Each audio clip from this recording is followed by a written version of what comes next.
I'm gonna go places like this. That board's not very thick, it's broke. Yeah. I'm gonna add some structural pieces in the sides of it and probably fill it in with some Bondo or something. So as I'm working from home, I step outside of my little bedroom office where I have my little work from home station going on. Little did I know that Nate was getting ready to surprise me because he set up our old antique cast iron sink right under the window in the kitchen that we intended to place it there, but we never got it up there yet as we're working on other things around the house. So I was so shocked to see it in place, but it looked so nice. We had it refinished and it looked like brand new. Wow, yeah. What? That is so cool. It was just so awesome to finally see in its place in the kitchen. However, it was a little short for what I wanted. I like to have a sink at the level that I'm gonna stand at and I don't have to bend over or bend down to use it. It's kind of low though. Is it doable is the question. No. It needs to be comfortable. Is it gonna be bad? I think it needs to go up, even if it covers the window. First time you've seen your sink? How many inches is this? A lot more, about 5 more inches. So I didn't want it too low, and the way that the window is, if we wanted to raise it because of the height of the window, it would cover the window. So as we have it right now, it is covering the window. We might change out the window to a different sized window to make the sink look better in that area, but we're not really sure. We're still kind of trying to figure that one out too right now. So what is 5 inches from here? Yeah, that's what I kind of measured the other day. Unfortunately, that means I'm going to have to move that plug, raise it up, and it'll cover part of the window. Yeah, this needs to be comfortable. We've been using this a lot. Even if it goes up a little bit, I think we can still open and close the window. But as we have it, you know, we were able to place it in front of that window to kind of see what it looks like, but you know, we needed to raise the thing up higher. What do you think about the sink though? Like, that's the first time you've actually seen it. Yeah. Right? Since it's been finished. Yeah, I love it. Ow. Do you like it? I do. I love it. I just washed it out. Huh? You did? Yeah. Oh, okay. I was like, should I be touching this? How do you like it? Wonderful. Yeah, so the sink looked really nice and refinished, but then when I looked underneath it, there was like this whole strip that was not refinished. It looked a little janky, so if you ever have your cast iron refinished, make sure you check it on all sides and around the whole thing to make sure that they didn't skimp, because I'm like, I don't know how you could finish a job like that and like miss that strip unless you just like kind of did the outside, but it would have been different if they didn't do the bottom basin at all. Right? And they just did the top, but like they did the bottom, but there was just like this little strip that was missing, so. Yeah, that's so cool. Ew, you gotta fix that though. Look, that's jank. We need to text that guy a picture of this and ask him to give us some money back. Why? Look at that. Who does a job like that? Especially when you can see the bottom. Oh. Yeah, I think you need to text him and say, dude, can we get like some money back or a discount? Because we just opened this. Or can you guys give us some paint to do this? I have to look at our cast iron and see if it's still like that or if we painted it. I can't even remember now.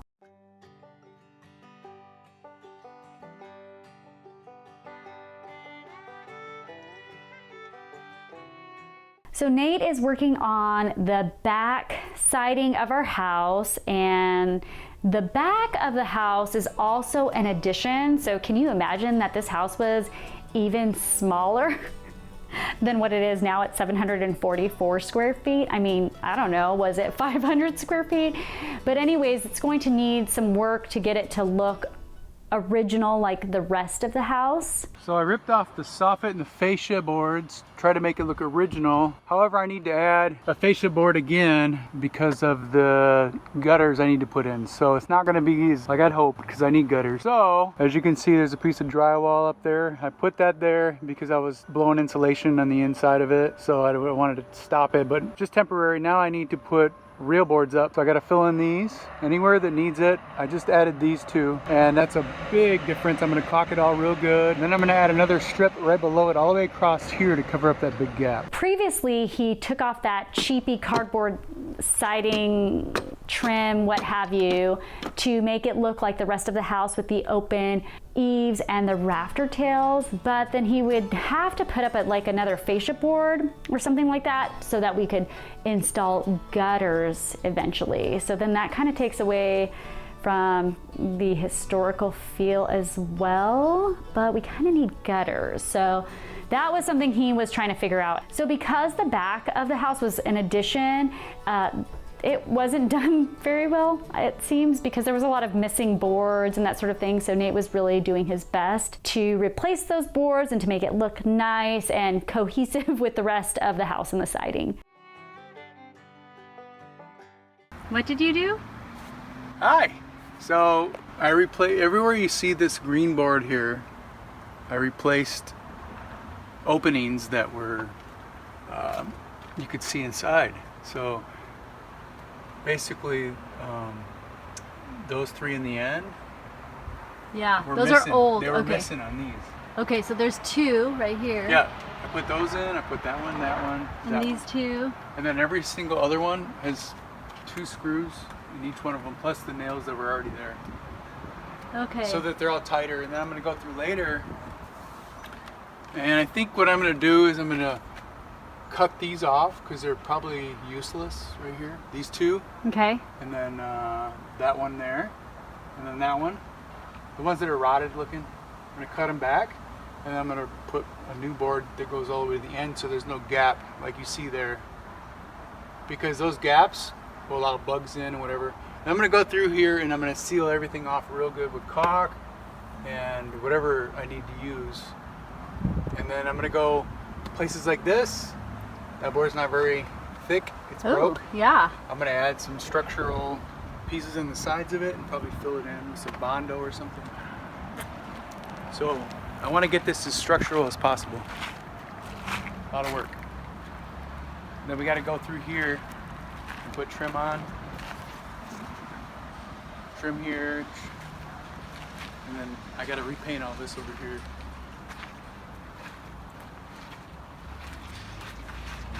That trim piece on the bottom that I added is really a great thing.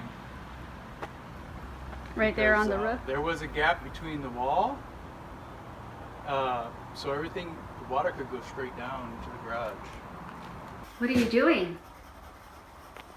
I am writing a scripture down because, and it's cursive. I look like an animal. Because at night I lay awake worrying about the house. Can you read this to me? And it doesn't make sense to worry because it doesn't do any good. Oh, poor guy. He was staying up at night, awake, thinking about the house and how overwhelming it is, I'm sure, and all the things that he needs to do, and we don't really know what we're doing, remember? And so he decided to write on the drywall a scripture verse about not worrying, and I just thought that was so sweet and really a great depiction of like kind of how we've just had to deal with these challenges and unknowns from the very beginning of, you know, when we bought this fixer-upper 3 years ago.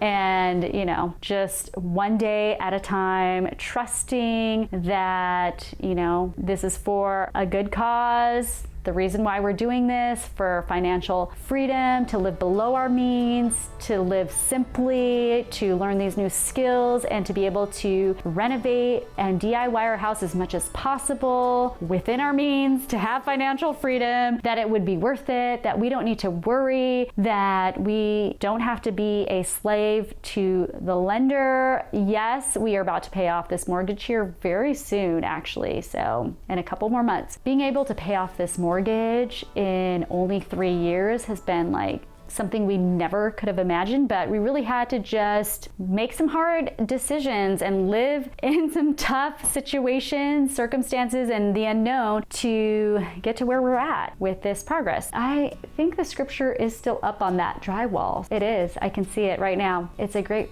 reminder that we don't have to worry because God is our ultimate provider and takes care of all of our needs, and we're going to do our best to steward what we have and live within or below our means to do that, trusting that He will give us wisdom along the way, and He certainly has. I mean, if you just look at the library of videos that we have created, and by the way, our blog, which has more photos and information there, that we have come such a long way. It has been challenging, I won't lie, and there have been days where we're like, why are we doing this? Should we just sell the house like right now, you know, go travel again and do something else? We haven't done that yet, and we're sticking it out. We're making progress. I'm really proud of us because I never thought that I would ever live in a house like this and do something like this, ever. I am so thankful that we're going to own our home within 3 years of buying it, meaning like it is ours. It does not belong to the banks. It is not owned by the banks. We won't be paying a mortgage anymore. That in itself is a huge, huge blessing. We are very thankful, and we have learned from now on, we will not worry. Can you read to me what you're writing? Therefore I tell you, do not worry about your life, what you will eat or drink, or about your body, what you will wear. Is not life more than food, and the body more than clothes? Matthew 6:25. Do not worry about your tubs. Don't worry about your sinks. Isn't life more than sinks and tubs? Or your jobs? Or money? Or making good or bad decisions?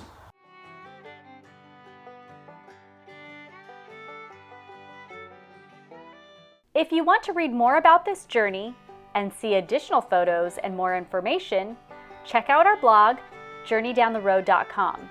You can also pick up a free small space living guide there. If you are enjoying this content, we would love for you to like this video and subscribe so that you don't miss any of our upcoming videos about our progress updates on this little cottage that we are fixing up mostly on our own. Be sure to check out the next video here that pops up to see how we even got to this point.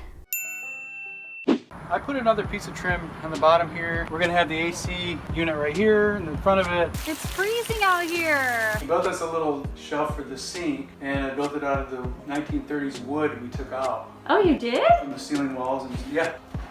All right, let's see. Oh my gosh.